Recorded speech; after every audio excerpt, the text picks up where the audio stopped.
नमस्कार बच्चों, मैं विनोद वत्स गवर्नमेंट मॉडल संस्कृति स्कूल बास की तरफ से आप सभी का केमिस्ट्री की दुनिया में हार्दिक अभिनंदन करता हूं, स्वागत करता हूं।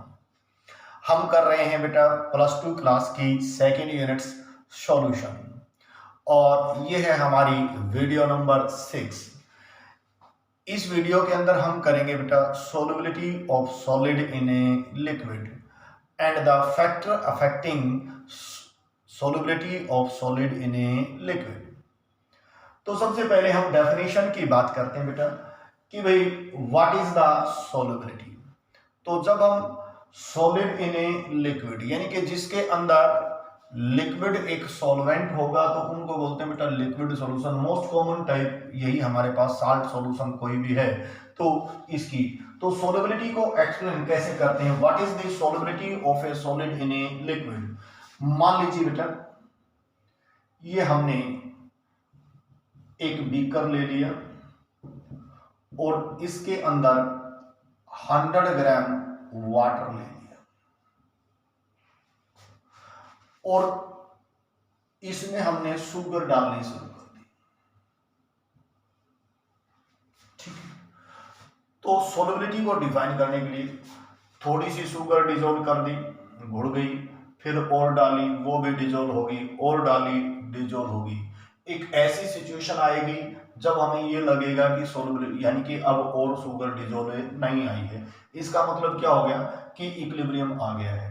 तो एक पर्टिकुलर टेम्परेचर के ऊपर maximum amount of solute that is dissolved in A 100 gram of a solvent क्या कहलाती है, सॉल्युबिलिटी। मान लीजिए भाई हमने 100 ग्राम में 20 ग्राम शुगर क्या कर दी, डिजोल्व कर दी रूम टेम्परेचर के ऊपर, तो इसकी सॉल्युबिलिटी क्या हो जाएगी 20 gram in 100 gram of a solvent. तो solubility it is the maximum amount of the solute in a gram that is dissolved in 100 gram of a solvent to form a saturated solution. यहाँ पे saturated solution prepare करने के लिए हमने ज्यादा से ज्यादा कितने ग्राम सॉल्यूट क्या कर दिया, डिजोल्व कर दिया है एक पर्टिकुलर टेम्परेचर पे, क्या कहलाती है solubility of solid in a liquid. It is the maximum amount of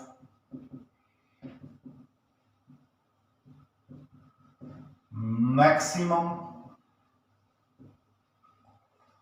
amount of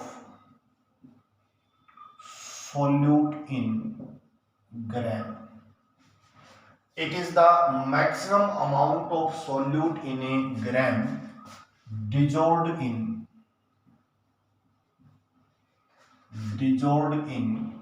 100 gram of solvent to form a saturated solution।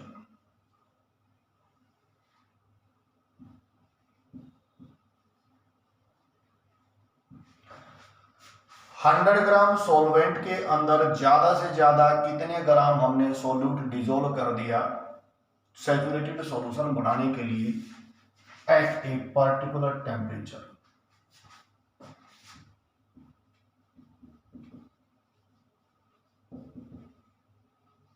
Is called solubility of solid in a liquid. तो यहाँ पे इस solubility को कौन कौन से factor affect करते हैं। तो पहला हमारे पास जो फैक्टर होगा बेटा factor affecting solubility of solid in a liquid.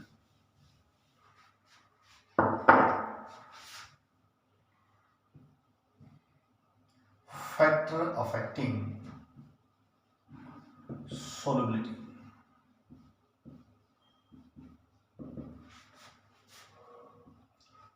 solid in liquid।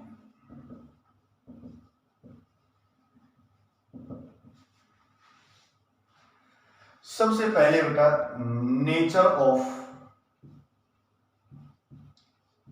Solute and solvent,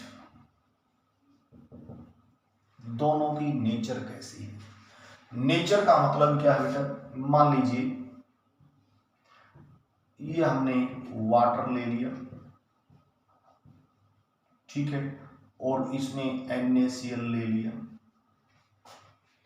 दूसरा हमने क्या कर दिया कि भाई यहाँ पे सपोज मैंने OL ले लिया और इसमें क्या कर दिया NaCl ले लिया।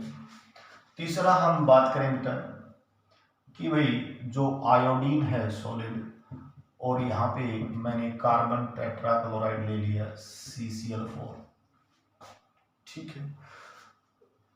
तो सिचुएशन क्या है, nature of solute and solvent. यदि सॉल्यूट और सॉल्वेंट दोनों की नेचर एक जैसी है, नेचर एक जैसी का मतलब क्या बेटा, ये भी पोलर है और ये भी क्या हो, पोलर हो, यानी कि आयनिक है, तो दोनों पोलर पोलर में डिजोल्व होना पसंद करेगा, नॉन पोलर में। सॉल्युबिलिटी की एक थ्योरी है बेटा, लाइक डिजोल्व लाइक, यानी कि जैसा सॉल्यूट होगा यदि वैसा ही सॉल्वेंट है तो घुल जाएगा, अदरवाइज नहीं घुलेगा। तो पोलर पोलर में डिजोल्व होगा। अब जैसे ये पोलर है और ये क्या है, नॉन पोलर है, ये इसमें डिजोल्व नहीं होता है। इसी प्रकार से ये नॉन पोलर है और ये भी क्या है, नॉन पोलर है, तो ये आसानी से डिजोल्व हो जाएगा। अब मान लीजिए भाई हम यहाँ पे तेल और पानी को मिक्स कर दें तो मिक्स हो जाएंगे, नहीं होंगे, क्योंकि दोनों की नेचर क्या है, अपोजिट है। तो ऐसा ही आपने याद रखना है, यदि सॉल्यूट और सॉल्वेंट की नेचर सेम है तो सॉल्युबिलिटी ज्यादा होगी, और नेचर डिफरेंट है तो सॉल्युबिलिटी क्या होगी बेटा, कम होगी। जैसे अपने देहात में जो एक कहावत कहते हैं कि हरियाणवी में इसे आमी इसे हमारे सगे, यानी कि हमारी जो रिश्तेदारी है हम जैसे के साथ ही होगी, यानी कि जैसे हम होंगे वैसे ही हमारे दोस्त होंगे। यदि हम पढ़ने वाले हैं तो हमारे दोस्त भी पढ़ने वाले होंगे। वो कहते हैं ना, रद्दी होगा तो रद्दी के पास बैठेगा, इंटेलिजेंट होगा तो इंटेलिजेंट के पास बैठेगा। और दूसरी बात जो है, हरियाणवी की एक बात और बता दूं कि भाई ज्ञानी तय ज्ञानी लड़े करे ज्ञान की बात, मूर्ख तय मूर्ख लड़े कह घूसे कह लात। तो एक जैसी नेचर होगी तो सॉल्युबिलिटी फिट बैठेगी, यदि नेचर डिफरेंट है तो सॉल्युबिलिटी नहीं होगी। तो जैसा सॉल्यूट है यदि सॉल्वेंट ही भी वैसा ही है तो सॉल्युबिलिटी मैक्सिमम होगी, और नहीं तो सॉल्युबिलिटी नहीं होगी। तो यहाँ पे nature of solute and a solvent on the basis of a like dissolve like theory, polar dissolve in polar and non-polar dissolve in a non-polar। तो पहला point, nature of solute and a solvent on the basis of like dissolve like theory of solubility, polar or ionic dissolve in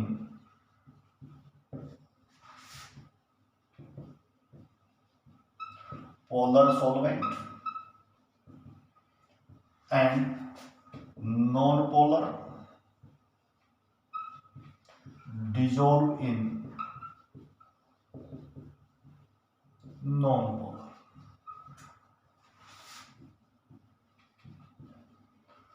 polar polar में non polar में क्या होगा, dissolve होगा। तो यहाँ पे बेटा for examples NaCl easily dissolve in water, क्योंकि दोनों क्या है, पोलर है। But not in oil. NaCl जो है तेल में नहीं घुलता है, क्योंकि तेल जो है क्या होगा बेटा, नॉन पोलर है, लेकिन वाटर क्या है, पोलर है। तो ये हमारी कौन सी थ्योरी है, लाइक डिजोल्व लाइक। आयोडीन जो है कार्बन टेट्राक्लोराइड में डिजोल्व हो जाएगी, पानी में डिजोल्व नहीं होती है। दूसरा, तो पहला पॉइंट क्लियर हो गया, ऑन द बेसिस ऑफ, यानी कि नेचर ऑफ सॉल्यूट और सॉल्वेंट की नेचर दोनों की सेम है, सॉल्युबिलिटी हाई होगी, अदरवाइज सॉल्युबिलिटी क्या होगी, लो होगी। सेकंड हमारे पास जो फैक्टर है बेटा वो है टेम्परेचर। सेकंड फैक्टर हमारे पास टेम्परेचर।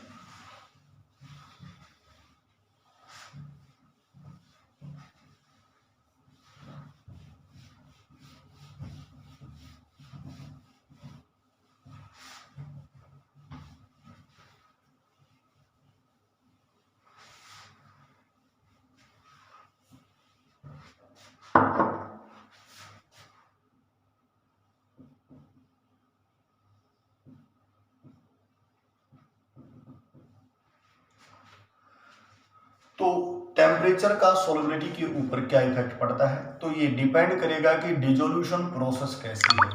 डिसोल्यूशन प्रोसेस एक्सोथर्मिक है, एंडोथर्मिक है या ट्रांजिशन स्टेट है, उसके बेसिस के ऊपर टेम्परेचर का सॉल्युबिलिटी के ऊपर अलग अलग इफेक्ट पड़ता है। तो temperature, first point, if dissolution process is endothermic. If dissolution process is a endothermic, then solubility increases with increase in temperature.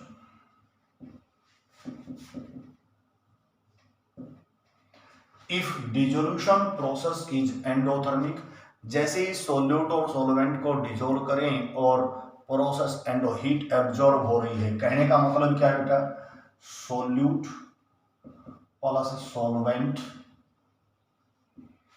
Plus heat और क्या बन गया, सॉल्यूशन। तो डिसोल्यूशन प्रोसेस कैसी है, एंडोथर्मिक है। तो इस केस में टेम्परेचर बढ़ाने से सॉल्युबिलिटी बढ़ जाती है। जैसे फॉर एग्जांपल्स, हमने ammonium chloride plus H2O solution plus heat और क्या बनेगा, सॉल्यूशन। तो इस केस में, या फिर देखा होगा बेटा आपने, sugar plus water plus heat और ये solution, sugar solution.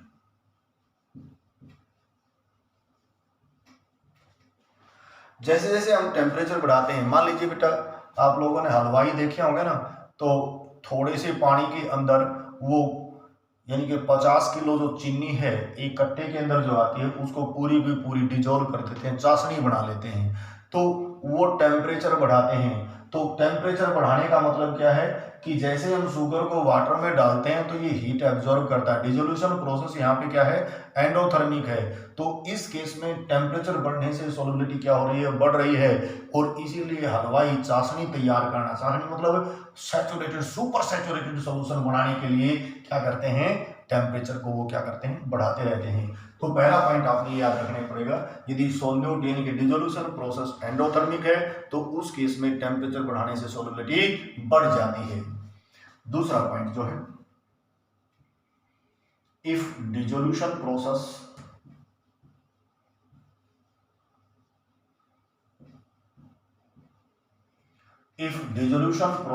is exothermic, then solubility decreases with increase in temperature.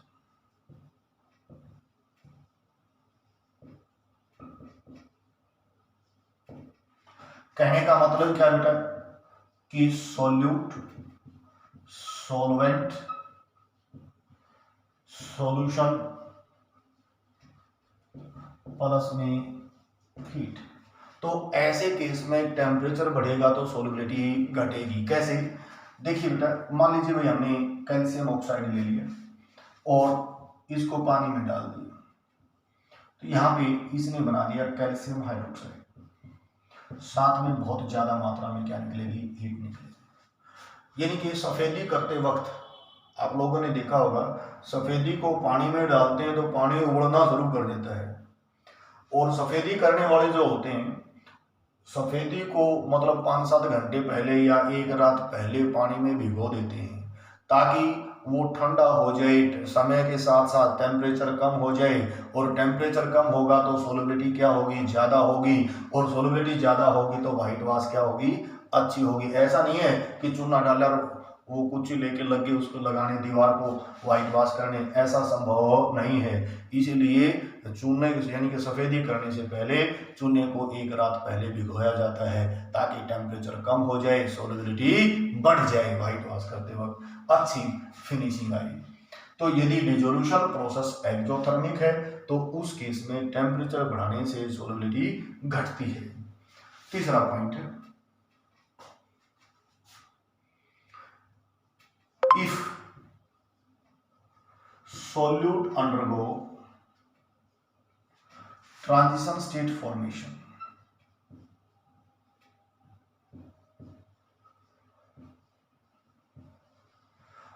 if solute undergo transition state formation, then solubility depend upon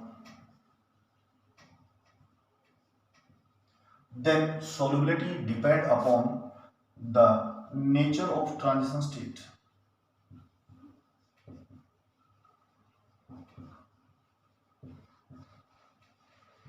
transition state की नेचर के ऊपर डिपेंड करेगा। जैसे हम बात करते हैं बेटा, सोडियम सल्फेट है Na2SO4 10H2, जब हम इसको हीट करते रहते हैं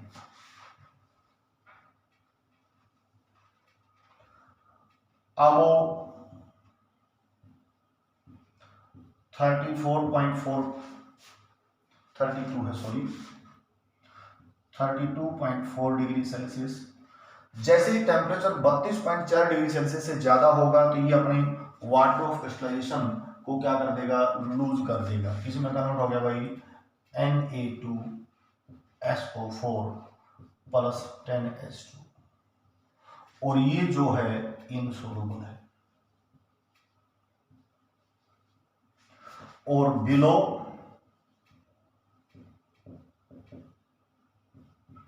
ये कैसी फॉर्म है, सोलुबल फॉर्म। तो कहने का मतलब क्या है बेटा, सोडियम सल्फेट डेकाहाइड्रेट यानी कि सोडियम सल्फेट ग्लोबुलर साल्ट बोलते हैं, तो ये जो डिजोल्व करते रहते हैं तो 32.4 डिग्री सेल्सियस तक जैसे जैसे टेम्परेचर बढ़ता है तो सोलिबिलिटी बढ़ती है। लेकिन जैसे ही टेम्परेचर 32.4 डिग्री सेल्सियस से थोड़ा सा ऊपर हो गया, मान लीजिए 32.5 हो गया, तो जितना घुला हुआ था वो भी तली में बैठ जाएगा, मतलब एकदम से इनसोलुबल फॉर्म में कन्वर्ट हो गया। तो ये और ये एक दूसरे की इस टेम्परेचर के ऊपर ट्रांजिशन स्टेट में एग्जिस्ट करते हैं। अब इसकी ये जो सोडियम सल्फेट यानी कि जो अनहाइड्रस साल्ट बन गया है वो इनसोलुबल है, तो ऐसे 32.4 डिग्री जैसे जैसे इस टेम्परेचर तक जाते हैं तो सोलिबिलिटी इंक्रीज होती है, फिर एकदम से क्या हो जाती है, डिक्रीज हो जाती है। तो ऐसे कंपाउंड्स भी हैं जो ट्रांजिशन स्टेट फॉर्मेशन में एग्जिस्ट करते हैं एक पर्टिकुलर टेम्परेचर के ऊपर, तो डिपेंड करेगा सोलिबिलिटी बढ़ेगी घटेगी, वो ट्रांजिशन स्टेट कैसी होती है। थर्ड फैक्टर है बेटा हमारे पास प्रेशर।